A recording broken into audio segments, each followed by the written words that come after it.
जय श्री राम। नमो नारायण। हर हर महादेव। श्रावण मास महात्म अध्याय 12। इस अध्याय में स्वर्ण गौरी व्रत का वर्णन तथा व्रत कथा है। ईश्वर बोले कि हे ब्रह्मपुत्र, अब मैं स्वर्ण गौरी व्रत का शुभ व्रत कहूँगा। यह व्रत श्रावण मास में शुक्ल पक्ष तृतीया तिथि को होता है। इस दिन प्रातःकाल स्नान करके नित्य कर्म करने के बाद संकल्प करें और 16 उपचारों से पार्वती तथा शंकर जी की पूजा करें। इसके बाद भगवान शिव से प्रार्थना करें कि हे देवाधिदेव आइए, हे जगतपते मैं आपसे प्रार्थना करता हूँ, हे सुरस्तम मेरे द्वारा की गई पूजा को आप स्वीकार करें। इस दिन माँ भवानी श्री पार्वती की प्रसन्नता और व्रत की पूर्णता के लिए दंपतियों को 16 वायन प्रदान करें और द्विज श्रेष्ठ की प्रसन्नता के लिए मैं यह वायन प्रदान करता हूँ, ऐसा कहे। चावल के चूर्ण के 16 पकवानों से 16 बांस की टोकरियों को भरकर तथा उन्हें वस्त्र आदि से युक्त करे और पुनः 16 द्विज दंपतियों को बुलाकर इस प्रकार कहते हुए प्रदान करे कि व्रत की संपूर्णता के लिए मैं ब्राह्मण को यह प्रदान कर रहा हूँ। मेरे कार्य की समृद्धि के लिए सुंदर अलंकारों से विभूषित तथा पतिव्रत से सुशोभित ये शोभामयी सुहागिन स्त्रियाँ इन्हें ग्रहण करें। इस प्रकार 16 वर्ष अथवा 8 वर्ष या 4 वर्ष या 1 वर्ष तक इस व्रत को करके शीघ्र ही इसका उत्थापन कर देना चाहिए। पूजा के अनंतर कथा का श्रवण करके वाचक की विधिवत पूजा करनी चाहिए।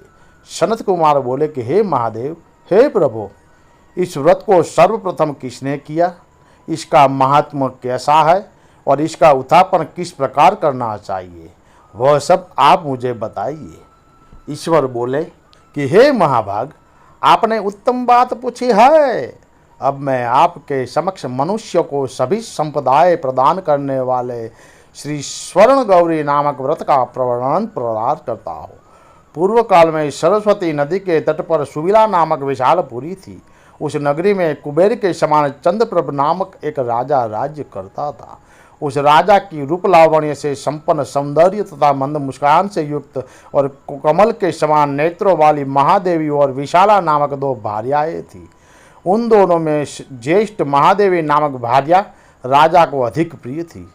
आखेट करने में आसक्त मन वाले वे राजा किसी समय वन में गए और सिंहों, शार्दुलों, शुकरों, वन्य भैंसों तथा हाथियों को मारकर प्यास से आकुल व्याकुल होकर उस घोर वन में इधर उधर भ्रमण करते रहे। राजा ने उस वन में चकवा चकवी तथा बतखों से युक्त भ्रमरों तथा पीकों से समन्वित और विकसित मल्लिका, चमेली, कुमुद तथा कमल से सुशोभित अप्सराओं का एक सुंदर सरोवर देखा। उस सरोवर के तट पर आकर उसका जल पीकर राजा ने भक्तिपूर्वक गौरी का पूजन करती हुई अप्सराओं को देखा। तब कमल के समान नेत्रों वाले राजा ने उनसे पूछा, आप लोग यह क्या कर रही है?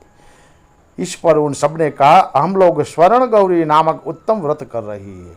यह व्रत मनुष्य को सभी संप्रदाय प्रदान करने वाला है। नृपश्रेष्ठ, आप भी इस व्रत को कीजिए।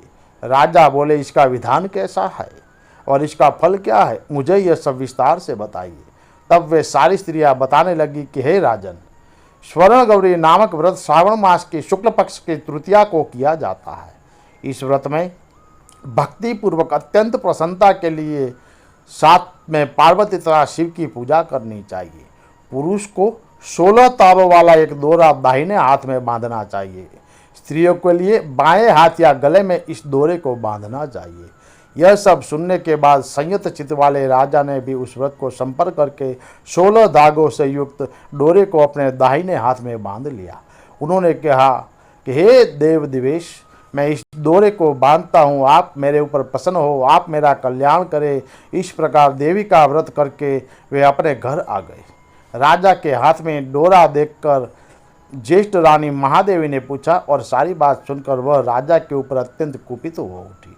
राजा ने कहा, ऐसा मत करो मत करो, लेकिन उस रानी ने उस डोरे को तोड़कर बाहर एक सूखे पेड़ के ऊपर फेंक दिया।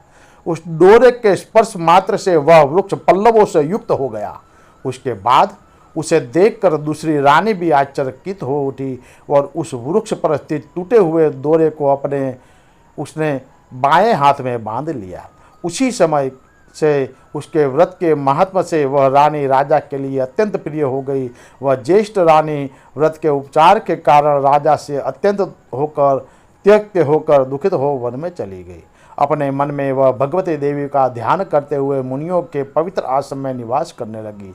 कहीं कहीं श्रेष्ठ मुनियों के द्वारा यह कहकर आश्रम में रहने से रोक दी जाती थी कि हे पापिन, अपनी इच्छा के अनुसार यहाँ से चली जाओ। इस प्रकार घोर वन में इधर उधर भ्रमण करती हुई वह अत्यंत खिन्न होकर एक स्थान पर बैठ गई। तब उसके ऊपर कृपा करके देवी उसके सामने प्रकट हो गई। उन्हें देखकर वह रानी भूमि पर दंडवत प्रणाम करके उनकी स्तुति करने लगी कि हे देवी, आपकी जय हो, आपको नमस्कार है। हे भक्तों को वर देने वाली, आपकी जय हो। शंकर के वाम भाग में विराजने वाली, आपकी जय हो। हे मंगल मंगले, आपकी जय हो। तब देवी ने भक्ति के द्वारा वरदान प्राप्त करके उन गौरी की अर्चना करके उसने जो व्रत किया उसके प्रभाव से रानी के पति उसे घर ले आए। उसके बाद देवी की कृपा से उसकी सभी कामनाएं पूर्ण हो गई। राजा सभी समृद्धियों से संपन्न होकर उन दोनों के साथ पूर्ण रूप से राज्य करने लगे। अंत में राजा ने उन दोनों रानियों सहित शिव पद को प्राप्त किया। जो लोग स्वर्ण गौरी के इस उत्तम व्रत को करता है वह मेरा तथा माँ गौरी का अत्यंत प्रिय होता है और विपुल लक्ष्मी प्राप्त करके तथा भूलोक में शत्रु समूह को पराजित कर शिव जी के विशुद्ध लोक को जाता है। हे सनत कुमार, अब आप दत्तचित होकर इस व्रत के उत्थापन की विधि सुनिए। चंद्रमा तथा तारा बल से युक्त शुभ तिथि तथा शुभ वार में एक मंडप बनाकर उसके मध्य में अष्टदल कमल के ऊपर ध्यान रखकर उस पर एक कुंभ स्थापित करें। पुनः उसके ऊपर 16 पल प्रमाण का बना हुआ एक तिलपूरित ताम्रमण पूर्ण पात्र रखे और उस पर पार्वती और शंकर की 2 प्रतिमाएं स्थापित करें। शिवजी की प्रतिमा श्वेत वर्ण के 2 वस्त्रों तथा शुक्ल वर्ण के यज्ञोपवीत से सुशोभित हो। ऐसे ही करके उसके बाद वेदोक्त मंत्रों से विधिपूर्वक उनकी प्रतिष्ठा करें और भली भांति पूजा करके रात्रि में जागरण करें। इसके अनंतर प्रातःकाल पूजा करने के बाद होम करें। सर्वप्रथम ग्रह होम करके विधान प्रदान होम करें। हवन के लिए यव मिश्रित तिल द्रुत से पूर्ण रूप से सशक्त होना चाहिए। 1000 अथवा 100 आहुति डालनी चाहिए। उसके बाद वस्त्र अलंकार तथा गौ के द्वारा आचार्य की पूजा करनी चाहिए और वायन प्रदान करना चाहिए। इसके बाद ब्राह्मणों को भोजन कराना चाहिए, साथ ही 16 दंपतियों को भी भोजन कराना चाहिए। अपने द्रव्य सामर्थ्य के अनुसार उन्हें भूयसी दक्षिणा देनी चाहिए।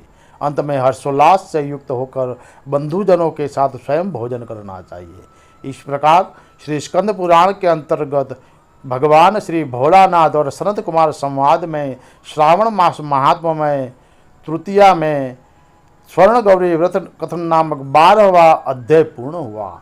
जय श्री राम। नमो नारायण। हर हर महादेव।